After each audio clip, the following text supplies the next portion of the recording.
नमस्कार दोस्तों, R K study 94 YouTube channel पर है आप सभी का एक बार फिर से स्वागत है। दोस्तों, हम हिंदी व्याकरण के अंतर्गत पिछले वीडियो में वाक्य विचार पढ़ रहे थे।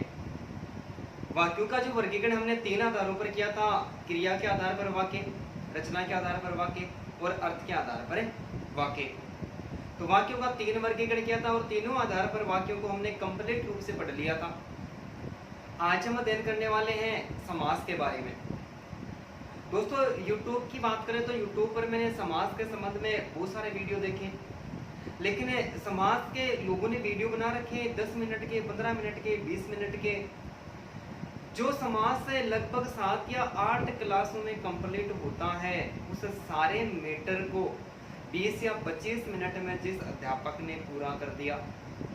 यदि कोई विद्यार्थी रीट फर्स्ट ग्रेड या फिर एसआई पटवार एलडीसी की एग्जाम दे रहा है जिसमें हिंदी अनिवार्य रूप से अपना महत्वपूर्ण स्थान रखती है, और ऐसे में यदि उन वीडियो को वो देख रहा है तो मेरे हिसाब से वो अपने जीवन की सबसे बड़ी गलती कर रहा है। मैं आपको एकदम अलग तरीके से, एकदम नियम के अनुसार विस्तारित रूप से आपको समास पढ़ाने का प्रयास करूंगा। हिंदी व्याकरण में वर्ण विचार से लेकर वाक्य विचार तक मैंने जितने भी वीडियो पढ़े, उन्हें सारे वीडियोज में मेरी 100% गारंटी है कि आप किसी भी एग्जाम का पेपर उठा के देख लेना चाहिए। वो एसआई की एग्जाम हो, फर्स्ट ग्रेड की हो, रीट की एग्जाम हो, सीटेट की एग्जाम में भी चाहे हिंदी से संबंधित प्रश्न पूछे गए हो, जितना मैटर पढ़ा है उसमें से 100% पूरे पेपर मिलेंगे। पूरे के पूरे प्रश्न मैंने जो आपको बोर्ड पे पढ़ाए उसी में से मिलेंगे। आप मिलान करके इस सत्यता को प्रमाणित कर सकते हैं। तो आज हम समास पढ़ रहे हैं और समास को एक अलग ही तरीके से पढ़ने का प्रयास करेंगे। समास की बात करें तो ये समास सम प्लस आस के योग से बना है। जो समास शब्द है ये सम प्लस आस के योग से बना है। किसके योग से बना है? समास सम प्लस आस के योग से बना है। यहाँ पर सम का अर्थ होता है समीप, सम का अर्थ होता है समीप, और आस का अर्थ होता है बैठना। सम का अर्थ होता है समीप। वैसे सम का अर्थ समान होता है, लेकिन इस आधार पर समास पढ़ रहे वहां पर समास का अर्थ होता है समीप। आस का अर्थ होता है बैठना, आस का अर्थ होता है बैठना, अर्थात शाब्दिक अर्थ हो गया पास पास बैठना या फिर समीप बैठना। समास की बात करें तो समास के अंतर्गत 2 या 2 से अधिक पद होते हैं। क्या होते हैं? 2 या 2 से अधिक पद होते हैं। 2 पदों के बिना तो समास बनेगा ही नहीं। अब समास संधि शब्द है, उस संधि शब्द से भी समास बनाया जा सकता है, और जो उपसर्ग वगैरह होते हैं उपसर्ग से भी किसी न किसी प्रकार का कोई समास बनाया जा सकता है। जैसे एक शब्द की बात करें परोपकार, परोपकार पर यानी दूसरों के लिए उपकार, तो ये परोपकार है। ये पर प्लस उपकार 2 शब्दों से मिलकर बना है, एक पर और दूसरा उपकार। यहाँ पर ये संधि के द्वारा, संधि शब्द के द्वारा बनाया गया। किसके द्वारा? संधि शब्द के द्वारा बनाया गया। लेकिन हम बात करें प्रतिकूल, प्रतिकूल, ठीक है, यहाँ पर भी प्रति और कूल, प्रति उपसर्ग कूल दूसरा शब्द है। यहाँ पर भी 2 पद साथ में लिए गए। क्या लिए गए? 2 पद साथ में लिए गए। तो ये समास है। ये समास संधि पदों से भी बनाया जा सकता है, संधि के अलावा उपसर्ग के द्वारा भी समास बनाया जा सकता है। लेकिन समास के अंतर्गत हमें ये बात रखनी है कि कितने पद हो सकते हैं? 2 या 2 से अधिक पद हो सकते हैं। कितने हो सकते हैं? 2 या 2 से अधिक पद हो सकते हैं। तो समास का समास है वो सम प्लस आस के योग से बना है। सम का अर्थ होता है समीप और पास का अर्थ होता है बैठना। अर्थात हम ऐसा कह सकते हैं, अर्थात 2 या 2 से अधिक, 2 या 2 से अधिक पदों का, 2 या 2 से अधिक पदों का पास पास, 2 या 2 से अधिक पदों का पास पास आकर बैठना, 2 या 2 से अधिक पदों का पास पास आकर बैठना ही समास कहलाता है। 2 या 2 से अधिक पदों का पास पास आकर बैठना क्या कहलाता है? समास कहलाता है। कि समास सम प्लस आस के योग से बना है। सम का अर्थ होता है समीप या पास में, और आस का अर्थ होता है बैठना। तो अर्थात हम ऐसा कह सकते हैं कि वो दोनों शब्द चाहे संधि के हो या फिर उसमें एक शब्द मूल शब्द हो और दूसरा कोई उपसर्ग जुड़ा हुआ हो। ठीक है, दो या दो से अधिक पदों का पास पास आकर बैठना क्या कहलाता है? समास कहलाता है। एलडीसी की जो एग्जाम लगी थी, एलडीसी की एग्जाम में 2 प्रश्न पूछे गए, जिसमें एक प्रश्न पूछा कि समास का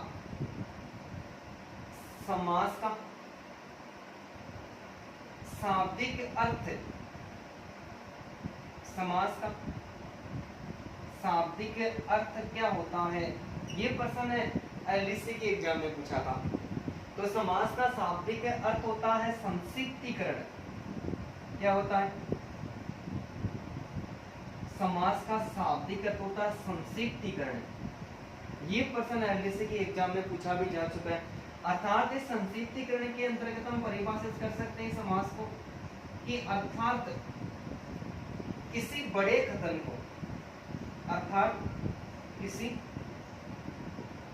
बड़े कथन को, संक्षिप्त का अर्थ होता है छोटा, किसी बड़े कथन को संक्षिप्त यानी छोटा, किसी बड़े कथन को संक्षिप्त कर देना ही समास है। किसी बड़े कथन को संक्षिप्त यानी छोटा कर देना ही समास कहलाता है। किसी बड़े कथन को संक्षिप्त कर देना ही क्या कहलाता है? समास कहलाता है। तो समास का जो शाब्दिक अर्थ होता है वो क्या कहलाता है? संक्षिप्तीकरण कहलाता है। और संक्षिप्त का रूप होता है छोटा। तो कोई बड़ा कथन होता है और किसी बड़े कथन को क्या कर देना? संक्षिप्त यानी छोटा कर देना क्या कहलाता है? समास कहलाता है। जैसे एक पद है राजा का कुमार, पद है राजा का कुमार। एक राजा का और दूसरा कुमार, राजा और कुमार, इसमें दो शब्द है और ये दोनों ये बड़ा कथन है। ठीक है, और इसमें ये दो पद है, तो दो पदों को एक जगह कर देना या पास में आकर बैठाना। जैसे ये राज और ये कुमार। ठीक है, इसमें दो पद थे और इन दोनों पदों को हमने क्या कर दिया? एक जगह कर दिया। तो दो या दो से अधिक पदों का पास पास आकर बैठना क्या कहलाता है? समास कहलाता है। अर्थात ऐसा कह सकते हैं कि ये एक बड़ा कथन था। क्या था? बड़ा कथन था, और इस बड़े कथन को हमने क्या कर दिया? संक्षिप्त यानी छोटा कर दिया। तो किसी बड़े कथन को छोटा कर देना या दो शब्दों का पास पास आकर बैठना क्या कहलाता है? समास कहलाता है। तो सामान्य परिभाषा होती है समास की, जो सामान्य परिभाषा है उस परिभाषा में हम कह सकते हैं, ठीक है, सामान्य परिभाषा कह सकते हैं कि दो या दो से अधिक पदों के मेल को,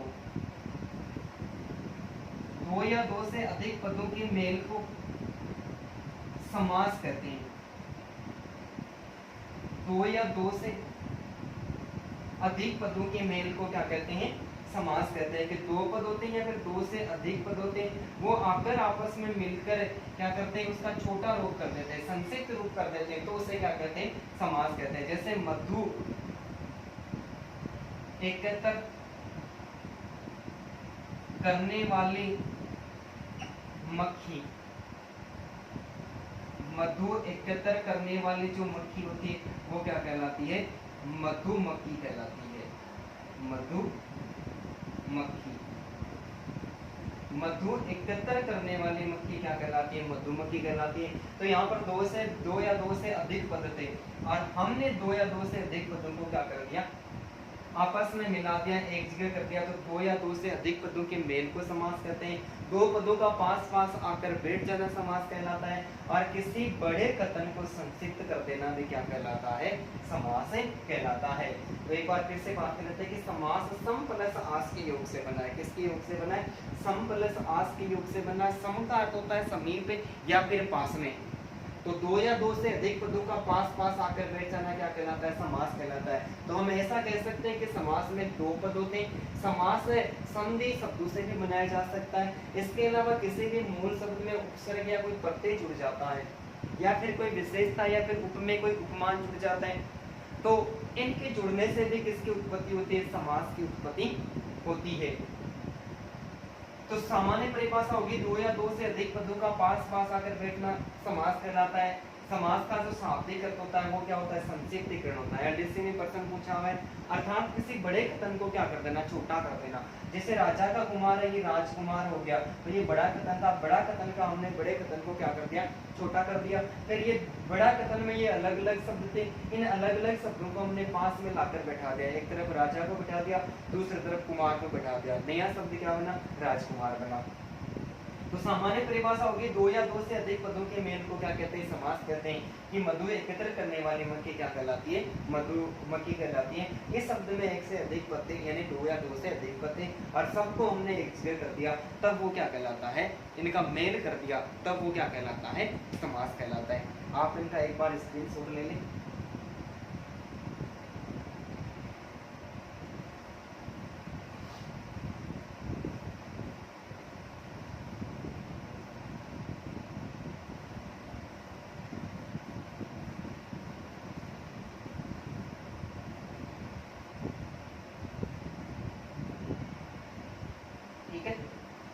अब यहाँ पर हम एक और प्रश्न की बात करते हैं जो एलडीसी में पूछा गया। एक प्रश्न पूछा गया था कि समास का विपरीत शब्द यानी विलोम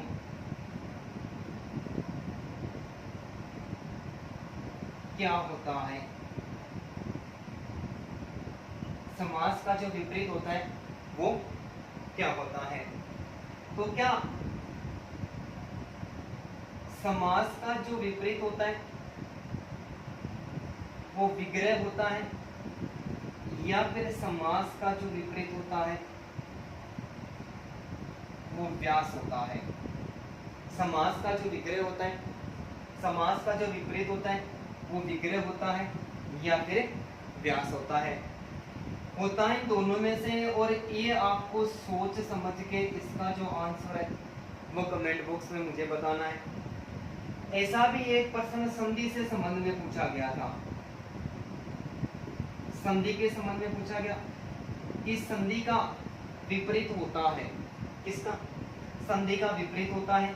तो संधि का जो विपरीत होता है वो संधि का विपरीत विग्रह होता है या फिर संधि का विपरीत विच्छेद होता है।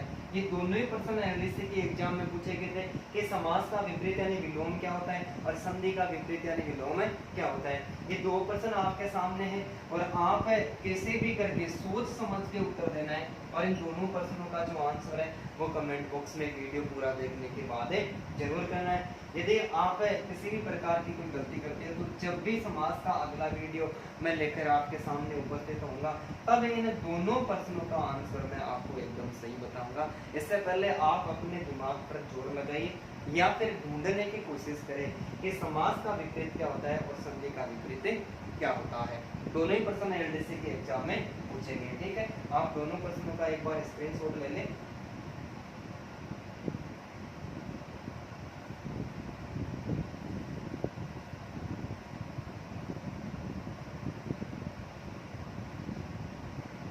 ठीक है, अब हम बात करते हैं समास विग्रह। समास विग्रह कि समास विग्रह किसे कहते हैं। तो दो या दो से अधिक पदों का पास पास आकर तो बैठ जाना क्या कहलाता है, समास कहलाता है। लेकिन दो या दो से अधिक पदों को, दो या दो से अधिक पदों को अलग अलग कर देना, दो या दो से अधिक पदों को अलग अलग कर देना ही समास विग्रह कहलाता है। दो या दो से अधिक पदों को अलग अलग कर देना ही समास विग्रह कहलाता है, ठीक है। तो दो या दो से अधिक पदों का पास पास आकर बैठना तो क्या कहलाता है, समास कहलाता है। और दो या दो से अधिक पदों को वापस अलग अलग कर देना क्या कहलाता है, समास विग्रह कहलाता है। दोस्तों समास विग्रह में आपको एक बात हमेशा याद रखनी पड़ेगी, जिसको मैं नोट के रूप में पढ़ा रहा हूँ, और ये बात आपको याद रखनी ही पड़ेगी। जो यहाँ पर मैं नोट में आपको कोई बात बताने वाला और यदि इस बात को आप भूल गए, इसका मतलब आपका समास से संबंधित प्रश्न है गलत होने की पूरी संभावना हो जाएगी। और यदि आप इस एक बात को याद रखोगे तो कभी भी आपका समास विग्रह से संबंधित कोई प्रश्न है वो गलत नहीं होगा। ठीक है, तो नोट में पढ़ते हैं कि समास विग्रह में, समास विग्रह में यथासंभव, समास विग्रह में यथासंभव मूल शब्दों का ही, समास विग्रह में यथासंभव मूल शब्दों का ही प्रयोग किया जाता है, प्रयोग किया जाता है। मूल शब्दों के पर्यायवाची, मूल शब्दों के पर्यायवाची शब्दों का कभी भी प्रयोग नहीं किया जाता है, नहीं किया जाता है। ये दो या दो से अधिक पदों को अलग अलग कर देना क्या कहलाता है, समास विग्रह कहलाता है। और समास विग्रह में हमें एक बात याद रखनी है जो आपको कहीं पर भी लिखी हुई नहीं मिलेगी किसी भी बुक में। समाज हम अपने ऑथेंटिक बुक है BSCR board of secondary education exam में जो 9वीं 10वीं 11वीं 12वीं की जो बुक चलती है उसी में से ही पढ़ रहे हैं सारे के सारे, एग्जाम में उसी में से आने की संभावना रहती है। सारे जो सारे जो व्याकरण के तथ्य मैंने आपको पहले पढ़ाए वो सारे उसी बुक के ऑथेंटिक जो तथ्य हैं उन्हीं के आधार पर ही मैंने पढ़ाए। तो समास विग्रह में यथासंभव मूल शब्दों का प्रयोग किया जाता है, इस बात को हमें ध्यान रखना है। यथासंभव जहां तक संभव हो मूल शब्दों का ही प्रयोग किया जाना चाहिए। मूल शब्दों के पर्यायवाची शब्दों का प्रयोग नहीं किया जाता है, इस बात को ध्यान में रखना है। मूल शब्दों के पर्यायवाची शब्दों का प्रयोग नहीं किया जाता है और हम इसका ध्यान नहीं देते। दो प्रश्न जो बहुत बार एग्जाम में पूछे जा चुके हैं, जैसे एक प्रश्न हस्तलिखित, हस्तलिखित का सही समास विग्रह है, हस्तलिखित का सही समास विग्रह है। ठीक है, पहला जो विकल्प है वो है हस्त से लिखित, हस्त से लिखित। दूसरा है हस्त के द्वारा लिखित, हस्त के द्वारा लिखित। तीसरा विकल्प है हाथ से लिखा हुआ, हाथ से लिखा हुआ। ठीक है, और चौथा है हाथ के द्वारा लिखा हुआ, हाथ के द्वारा लिखा हुआ। चारों विकल्प एकदम से सही सही लग रहे हैं कि हस्तलिखित है और हस्तलिखित का सही समास विग्रह है। अब ये सही समास विग्रह है और सही समास विग्रह करने के लिए हमें इस नियम को तो याद करना ही पड़ेगा कि समास विग्रह में जो दो पद होते हैं विग्रह करते समय दोनों पद यथावत जैसे लिखे जाते हैं वैसे के वैसे रहते हैं, पर्यायवाची शब्दों का प्रयोग नहीं किया जाता। तो इससे का जो सही रूप है वो है हस्त से लिखित तत्पुरुष समास है, करण तत्पुरुष समास है, हस्त से तत्पुरुष समास है ना, और हस्त से लिखित है। हस्त के द्वारा, हाथ के द्वारा नहीं लिखा जाता, हाथ से लिखा जाता है। तो यहाँ पर हस्त है लेकिन के द्वारा गलत हो गया, इसमें हस्त का पर्यायवाची हो गया हाथ। तो हमने अभी बताया कि मूल शब्दों का प्रयोग किया जाता है, पर्यायवाची शब्दों का प्रयोग नहीं होता। तो ये पर्यायवाची शब्द होने के कारण गलत हो गया, और यहाँ पर भी पर्यायवाची शब्द और अशुद्ध रूप होने के कारण क्या हो गया, गलत हो गया। तो ये हो गया हस्तलिखित, यानी हस्त से लिखित, ये समास विग्रह हो गया। ये समास हस्तलिखित ये समास है, और इसको हमने क्या कर दिया, अलग अलग कर दिया, हस्त से लिखित है। तो अब क्या हो गया, ये समास विग्रह हो गया। तो दो या दो से अधिक पदों को अलग अलग कर देना क्या कहलाता है, समास विग्रह कहलाता है।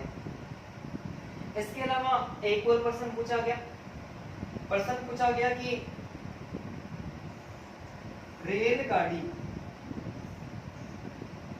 रेलगाड़ी शब्द का, रेलगाड़ी शब्द का सही समास विग्रह है, सही रेलगाड़ी शब्द का सही समास विग्रह है। ठीक है, तो पहला विकल्प है रेल पर चलने वाली गाड़ी, दूसरा है रेल से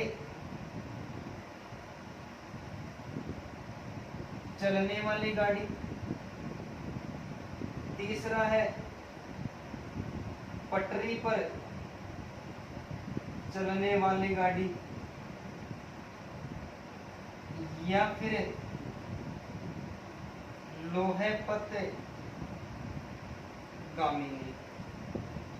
रेलगाड़ी शब्द का सही समास विग्रह पहला रेल पर चलने वाली गाड़ी, रेल से चलने वाली गाड़ी, या फिर पटरी पर चलने वाली गाड़ी, और लोहे पथगामिनी। आपके पास में चार शब्द है, समास विग्रह कर रहे हैं, सही समास विग्रह पूछ रहा है। तो इस बात को हमें याद रखना पड़ेगा कि समास विग्रह में मूल शब्द का प्रयोग होता है। तो रेल पर चलने वाली गाड़ी, यहाँ पर ये एक रेल शब्द है, दूसरा गाड़ी हो गया, इसमें भी रेल शब्द है और दूसरा गाड़ी हो गया। तो रेल से चलने वाली गाड़ी नहीं होती, रेल पर, रेल यानी पटरी। ठीक है, तो रेल पर चलने वाली गाड़ी, तो हमारा सही विकल्प कौन सा हो गया, पहला वाला हो गया। अब तीसरा विकल्प दे रखा पटरी पर चलने वाली गाड़ी, पटरी पर चलने वाली गाड़ी, और ये यदि तीसरी जगह नहीं होकर पहली जगह ही होता, पहले विकल्प में पटरी पर चलने वाली गाड़ी होता, हम बिना सोचे समझे तीन विकल्प को आगे वाले को पढ़ते ही नहीं, तीनों विकल्प को नहीं पढ़ते और बिना सोचे समझे क्या कर देते, पटरी पर चलने वाली गाड़ी कर देते, और फिर सोचते कि यार ये क्या हो गया। जब परीक्षा में बैठते, पेपर देकर बाहर निकलते, तब बड़े कॉन्फिडेंस के साथ कहते हैं कि ओ भी उगो, और जब परीक्षा में नंबर नहीं आता है तब सोचता है कि यार वो क्यों हो। ठीक है, वो क्यों हुआ, वो इसकी वजह से हुआ कि बिना सोचे समझे हमने क्या कर दिया, प्रश्न को हल कर दिया, और इस वजह से हमारा प्रश्न क्या हो गया, ये गलत हो गया। तो समास विग्रह में मूल शब्द का ही प्रयोग होता है, पर्यायवाची शब्दों का प्रयोग कभी भी नहीं होता है। ठीक है, आप इसका भी एक बार स्क्रीनशॉट ले लें।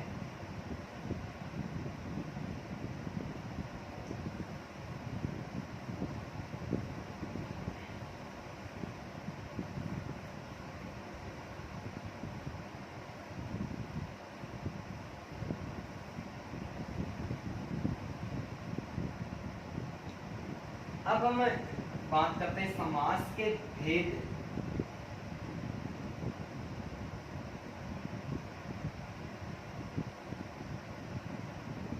समास के भेद, समास के भेद को लेकर भी जो पढ़ाने वाले शिक्षक है, आप YouTube पर बहुत सारे वीडियो देखोगे तो समास के भेद को लेकर भी इस प्रकार का कंफ्यूज पैदा किया हुआ है। हम समास के जो भेद पढ़ रहे हैं, ये भेद बोर्ड ऑफ सेकेंडरी एजुकेशन माध्यमिक शिक्षा बोर्ड की जो बुक है उस पुस्तक के अनुसार हिंदी भाषा में समास के मुख्य रूप से 6 भेद माने जाते हैं। रिट की एग्जाम की बात करें तो रिट की एग्जाम में सीधा ऐसा प्रश्न पूछा जाना हमारे लिए दुर्भाग्य की बात होगी कि इतना सरल प्रश्न हमसे नहीं पूछा जाता। ठीक है, जिस एग्जाम में एक से अधिक पेपर बनते वहां पर सरल प्रश्न पूछने की संभावना रहती है। जैसे LDC पटवारी की जो एग्जाम लगती है उसमें ऐसे प्रश्न पूछे जाते हैं, तो भी ऑथेंटिक बात है। राजस्थान की कोई भी एग्जाम दे रहे हो तो राजस्थान से संबंधित कोई एग्जाम है तो वहां पर तो अपनी माध्यमिक शिक्षा बोर्ड की बुक है वही ऑथेंटिक बुक मानी जाती है। रीट की एग्जाम भी माध्यमिक शिक्षा बोर्ड ही करवाने वाला है। तो उस पुस्तक के अनुसार जो समाज के मुख्य रूप से कितने भेद माने गए, 6 भेद माने गए। लेकिन संस्कृत के अंतर्गत समाज के 4 ही भेद माने जाते हैं। तो हम यहाँ पर हिंदी पढ़ रहे हैं, संस्कृत में हमें नहीं घुसना है। और यूट्यूब पर किसी अन्य टीचर ने बताया ही है तो एकदम से गलत बताया, उसने बिना सोचे समझे गलत बताया है। तो समाज के मुख्य रूप से कितने भेद होते हैं, 6 भेद होते हैं। 6 में सबसे पहला है अविभाव समास। पहला है अविभाव समास। दूसरा है तत्पुरुष,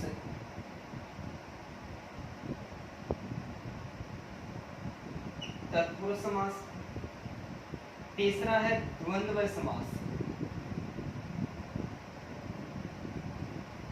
चौथा है द्विगु समास।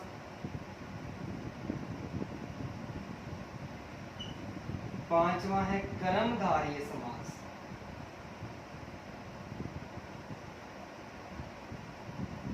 और छठवां है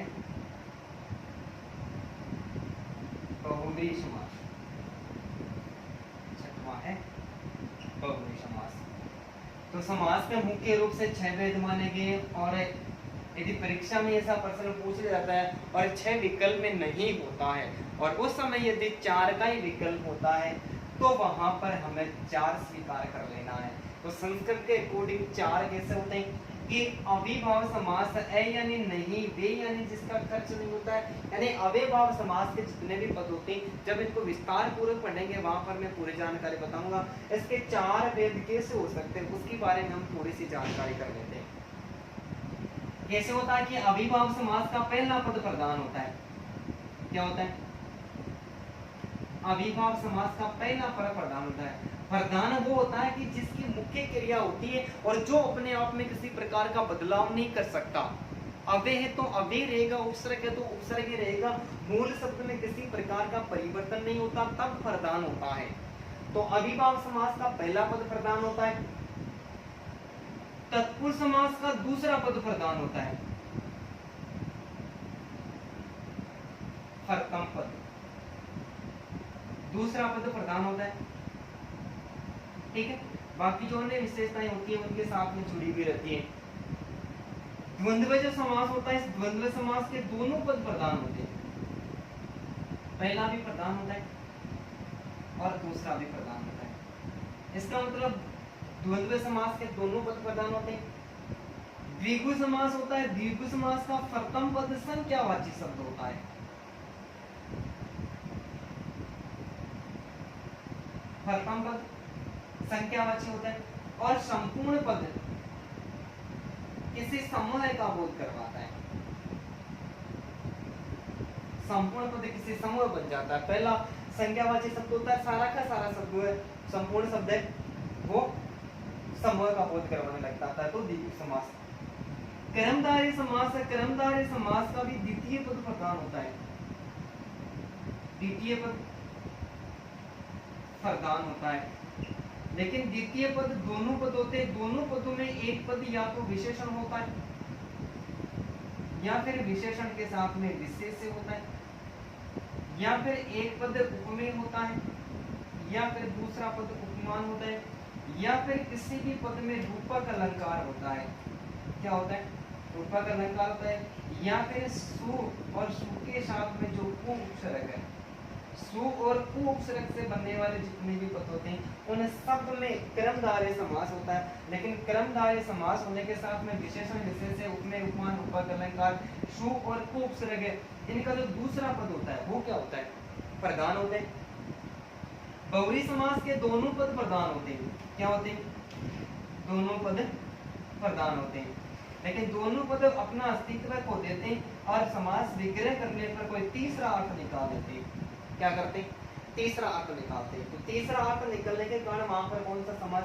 बहुव्रीहि समास माना जाता है। ठीक है, जैसे नीलकंठ की बात करें, नीला है कंठ जिसका वह है, तो नीला कंठ किसका है? नील और कंठ दो शब्द हो गए, भगवान शिव की बात हो रही है, दोनों पद प्रधान है, तीसरा अर्थ ग्रहण कर रहा है। तो बहुव्रीहि समास माना जाता है। और नीलकंठ के अंतर्गत नीला है कंठ वह, तो कर्मधारय समास होता है जब बहुव्रीहि विकल्प में नहीं होता है, तो कर्तव्य वरीयता बहुव्रीहि समास को दी जाती है। जब समास पढ़ेंगे वहां पर हम विस्तार से इनका पूरी तरह से अध्ययन करेंगे और मैं 100% गारंटी के साथ आपको बताऊंगा कि एक भी प्रश्न समास से संबंधित है वो आपका बाहर नहीं जाएगा। अब 6 विकल्प में नहीं हो तो 4 कैसे सही होते हैं, इतनी बात करनी थी मैं। तत्पुरुष समास का दूसरा पद प्रधान होता है, तत्पुरुष समास का दूसरा पद प्रधान है, ठीक है। इसके अलावा जो द्वंद्व समास है, द्वंद्व समास में दोनों पद प्रधान है, दोनों पद प्रधान है, इसका मतलब द्वंद्व समास का भी दूसरा पद प्रधान है, द्वंद्व समास का भी दूसरा पद प्रधान है। और कर्मधारय समास में समास से जो विग्रह है वो तरीका अलग है, बाकी पद तो इसमें भी दूसरा प्रधान है। तो संस्कृत के अंतर्गत जो द्वंद्व समास और कर्मधारय समास है, ऐसे द्वंद्व समास और कर्मधारय समास को तत्पुरुष समास के अंतर्गत ही पढ़ा जाता है, इन दोनों को अलग से नहीं पढ़ा जाता, नहीं पढ़ा जाता। तो अब 1 हो गया, 2 हो गया, ये 3 हो गया और ये कितना हो गया, ये 4 हो गया। तो अब हमारे सामने विकल्प के रूप में यदि 6 नहीं लिखा होता, सीधा प्रश्न पूछ ले कि समास के मुख्य रूप से कितने भेद होते हैं, और यदि 6 और 4 दोनों साथ में लिखे हैं तो हमें हिंदी पुस्तक के अनुसार 6 ही मानने, यदि 6 विकल्प में नहीं होते तो हमें कितना माने, तो वहां पर इस विभेद, इस विग्रह के अनुसार हमें कितने भेद मान लेने, तब वहां पर हमें 4 भेद मान लेते हैं, ठीक है। नेक्स्ट वीडियो में हमें अविभाव समास और अविभाव के बाद में एक एक समास का विस्तार पूर्वक अध्ययन करेंगे। यदि इसी वीडियो में अविभाव समास का भी उल्लेख करें तो वीडियो 1 घंटे से भी ज्यादा बड़ा हो जाएगा, ठीक है। तो फिर आपकी रुचि खत्म हो जाएगी। तो ये समास का सामान्य परिचय था और इसमें मैंने आपको एकदम से हट के बताए, और बाकी सारी विषय वस्तु पढ़ेंगे एकदम से अलग तरीके से, सारे समास एक न एक नियम के अकॉर्डिंग पढ़ेंगे। तो व्याकरण के अंतर्गत हमें नियम याद रखने, नियम कभी चेंज नहीं होते, और नियम यदि याद है तो उदाहरण चाहे कोई सा भी आ जाए, हमारा समाज से संबंधित कोई प्रश्न आएगा वो कभी भी गलत नहीं होगा। तो धन्यवाद दोस्तों।